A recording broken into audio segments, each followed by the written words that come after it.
Over the last several days, the United States has been responding to events as they unfold in Ukraine.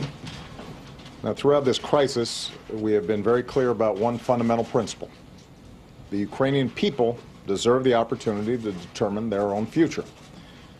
Together with our European allies, we have urged an end to the violence and encouraged Ukrainians to pursue a course in which they stabilize their country, forge a broad-based government, and move to elections this spring.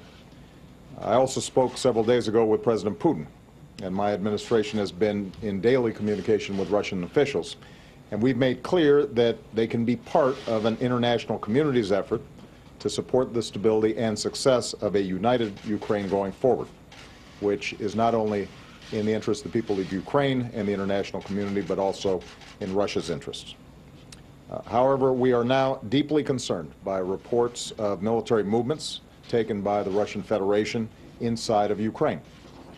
Russia has a historic relationship with Ukraine, including cultural and economic ties, and a military facility in Crimea. But any violation of Ukraine's sovereignty and territorial integrity would be deeply destabilizing, which is not in the interest of Ukraine, Russia, or Europe. It would represent a profound interference in matters that must be determined by the Ukrainian people.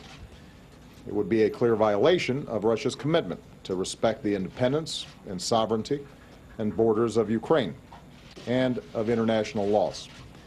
And just days after the world came to Russia for the Olympic Games, it would invite the condemnation of nations around the world. And indeed, the United States will stand with the international community in affirming that there will be costs for any military intervention in Ukraine. The events of the past several months remind us of how difficult democracy can be in a country with deep divisions.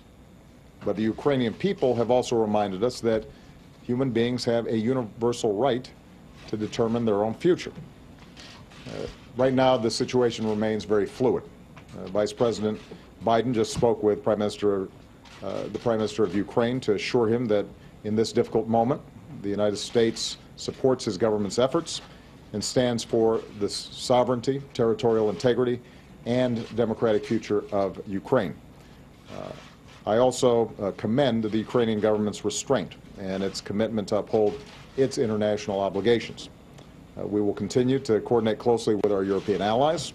We will continue to communicate directly with the Russian government, and we will continue to keep all of you in the press corps and the American people informed as events develop. Thanks very much.